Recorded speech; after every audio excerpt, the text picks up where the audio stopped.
আজকে আমরা একটা গুরুত্বপূর্ণ বিষয় নিয়ে আলোচনা করছি, একটা চলমান বিষয়। অনেকে এটা পজিটিভলি নিয়েছেন, অনেকে এটা নেগেটিভলি নিয়েছেন।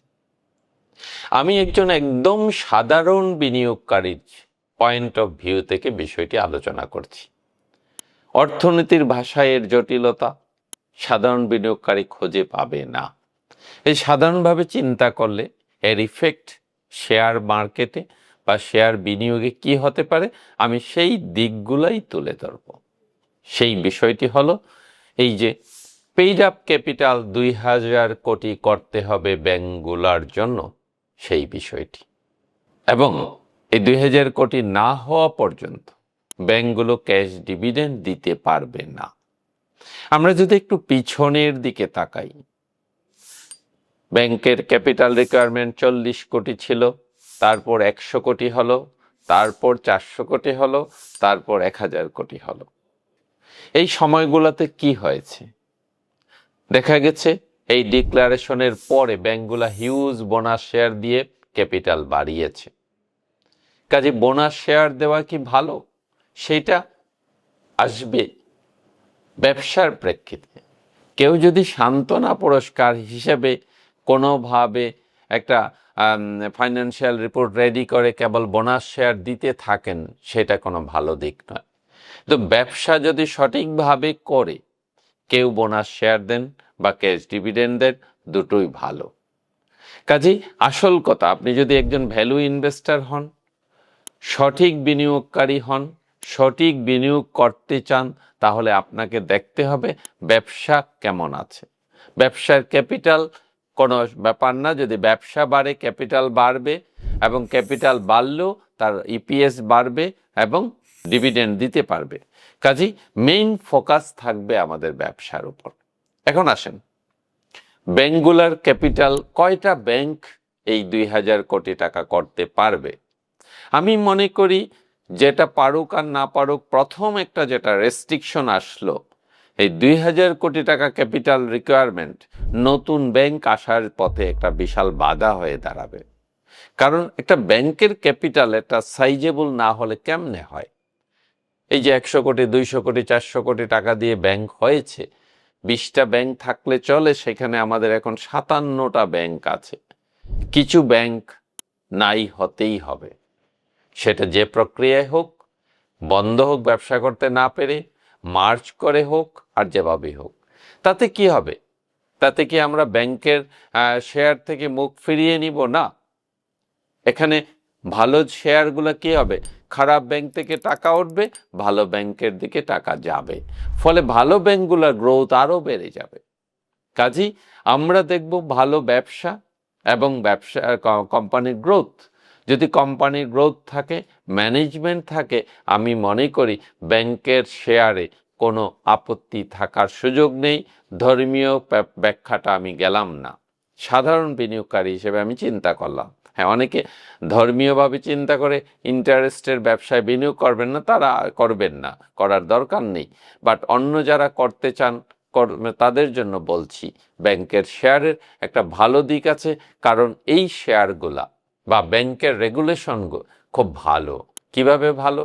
কারণ অনেকগুলা রেগুলেটরি লেয়ার আছে। প্রথম কথা হলো, ব্যাংকগুলা পরিচালনা হয় প্রফেশনাল লোকজন দিয়ে। প্রপ্রাইটারশিপ কনসার্ন বা পার্টনারশিপ কনসার্নের মতো ব্যাংকগুলা মালিকেরা নিজেরা চালান না, এগুলো চালানো হয় প্রফেশনাল ব্যাংকার দিয়ে। হ্যাঁ, মালিক পক্ষের প্রভাব থাকে ব্যাংক পরিচালনায়, সেটা ঠিক আছে, কিন্তু যদি মালিক পক্ষ ভালো হন, স্বচ্ছ হন, তাইলে ব্যাংকের ব্যবসা ভবিষ্যতে আরও বাড়বে। এবং আমরা যদি ওয়ারেন বাফের পোর্টফোলিওতে দেখি, যেটা অনলাইনে পাওয়া যায়, আমরা দেখব যে ওখানে 2-3টা ব্যাংক থাকে। কাজেই আরেকটা সুবিধা হলো ব্যাংকের, যে আপনি যে ব্যবসাই করেন না কেন ব্যাংকের থ্রুতে আসতে হবে। কাজে ব্যাংকের ব্যবসা ইকোনমি থাকলে থাকবে। এখন আমরা ভালো ব্যাংক না খারাপ ব্যাংক, সেই চয়েসের দায়িত্বটা আমাদের। যদি আমরা ভালো ব্যাংক চয়েস করতে পারি, এবং ওই বাণীটা মানি যে choose right and hold tight, ভালো চয়েস করব এবং দীর্ঘমেয়াদে ধরে রাখব। তাইলে আমি দেখি না এখানে সঞ্চয়পত্র বা এফডিআর এর চেয়ে কম রিটার্ন হবে। এখন আসেন, এই যে ২,০০০ কোটি টাকা, যারা ছোট ব্যাংক আছে, ব্যাংক ব্যবসা আছে মোটামুটি, কিন্তু ব্যাংকটা ছোট, ক্যাপিটাল এখনো অনেক দূরে আছে ২,০০০ কোটি টাকা, তারা কি করবেন? তারা নিজেরা মার্জিংয়ে যেতে পারে। মার্জিং কিন্তু সারা বিশ্বেই হয়। এই যে মার্জিং যদি কোনো কোম্পানি তার ব্যবসার সুবিধার্থে করে, সেটা খারাপ না, সেটা ভালো। কারণ যেমন ধরেন, একটা ব্যাংকের একই বিল্ডিংয়ে দুইটা ব্রাঞ্চ আছে। এখন এই দুইটা ব্যাংক যদি মার্জ হয়ে একটা ব্রাঞ্চ করে ফেলে, আমি একদম সহজভাবে বলছি, তাইলে কি হবে? একজন ম্যানেজার দুইটা ব্যাংকের কাজ চালাতে পারবে, সব দিকেই তার এমপ্লয়ি ফোর্স কম লাগবে, সার্ভিস ভালো দেওয়া যাবে কম খরচে। কাজে মার্জিং যদি দেখা যায় ব্যবসা সাফিসিয়েন্ট না থাকে এবং ব্যাংকগুলো তার ম্যানেজমেন্ট ক্যাপাসিটিকে ম্যাক্সিমাইজ করার জন্য মার্জিং করে, সেটা কিন্তু খারাপ নয়। এটার নজির সারা ওয়ার্ল্ডেই আছে। কাজে এই যে ২,০০০ কোটির বার, এইটা আমাদের জন্য একটা রেস্ট্রিকশন, আইনগতভাবে এটা রেস্ট্রিকশন, এবং এটা একটা ভালো দিক। এটা আমরা এনজয় বা করতে পারবো, আমরা বিনিয়োগের সুবিধা হিসেবে নিতে পারি। যাদের ক্যাপিটাল কম, যাদেরকে ২,০০০ কোটি হতে অনেক দেরি, তাড়াতাড়ি কি করবে? এত তাড়াতাড়ি তাদের যদি আর্নিং সাপোর্ট না থাকে, তারা কিভাবে এত বোনাস শেয়ার দিবে? একদম সঠিক প্রশ্ন। সেই ক্ষেত্রে কি হতে পারে? আমি একদম সাধারণ দৃষ্টিভঙ্গি থেকে, ব্যাংকে কাজ করার অভিজ্ঞতা থেকে বলছি। সেক্ষেত্রে ২-৩টা ব্যাংক তারা পরস্পর মিলিত হয়ে মার্জ হতে পারে। আমরা একটা মার্জের নেগেটিভ অভিজ্ঞতা পেয়েছি ইতিমধ্যে। সেটা কিন্তু আসলে মার্জিং প্রসেস বলা যায় না। জোর করে 5টা ব্যাংককে, 5টা দুর্বল ব্যাংককে একসাথে করা হলো, তাতে কি হবে? আমার মনে হয় না তাতে কোনো সুফল আসবে। আর একটা নেগেটিভিটি আছে এই মার্জিংয়ের। কি হলো, প্রাইভেট ব্যাংক হলে কি হয়, ম্যানেজাররা ধরে ধরে কিছু কাস্টমার জোগাড় করতেন। কিন্তু এখন যখন সরকারের হাতে চলে গেছে, এই ব্যবস্থাপনাটা যদি ঠিক মতো না হয়, তাইলে গভর্নমেন্ট টাকা দিবেন, এই টাকাগুলো উঠে যাবে, উঠে কিন্তু আর ওইখানে থাকবে না। কাজে যতই ঢালি আমরা ছিদ্রওয়ালা বালতিতে পানি, পানি খালি হবে, নতুনভাবে পানি ঢুকবে না। সেই কারণে মার্জিংটা হতে হবে সমঝোতার ভিত্তিতে। একদম সহজভাবে যদি বলি, বিল্ডিংয়ে 2টা ব্রাঞ্চ আছে দুইটা ব্যাংকের। এখন ওই বিল্ডিংয়ের বা ওই এরিয়ায় এত ব্যবসা নেই, তাহলে কি করতে পারে?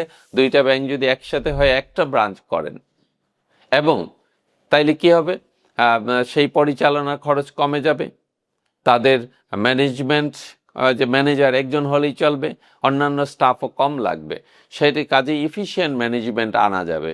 ইফিশিয়েন্ট লোকদেরকে রিটেইন করে, যারা ইনএফিশিয়েন্ট তাদেরকে ছেড়ে দেওয়া যাবে। কাজে মার্জিং যদি সুন্দরভাবে, স্বচ্ছভাবে এবং ব্যবসা বাড়ানোর প্রেক্ষাপটে করা হয়, এটা কিন্তু খারাপ নয়। কাজে এটা একটা ভালো দিক হবে যদি ঠিক মতো মার্জিংটা হয়। কাজেই আমরা অনেকগুলো পয়েন্ট আলোচনা করলাম ব্যাংকের পয়েন্ট অফ ভিউ থেকে। যদি আপনার যারা বিনিয়োগ করতে চান ব্যাংকে, এই বিষয়গুলো বিবেচনায় নিতে পারেন, আশা করি আপনার বিনিয়োগ সুফল দেখবে, সুদিন দেখবে।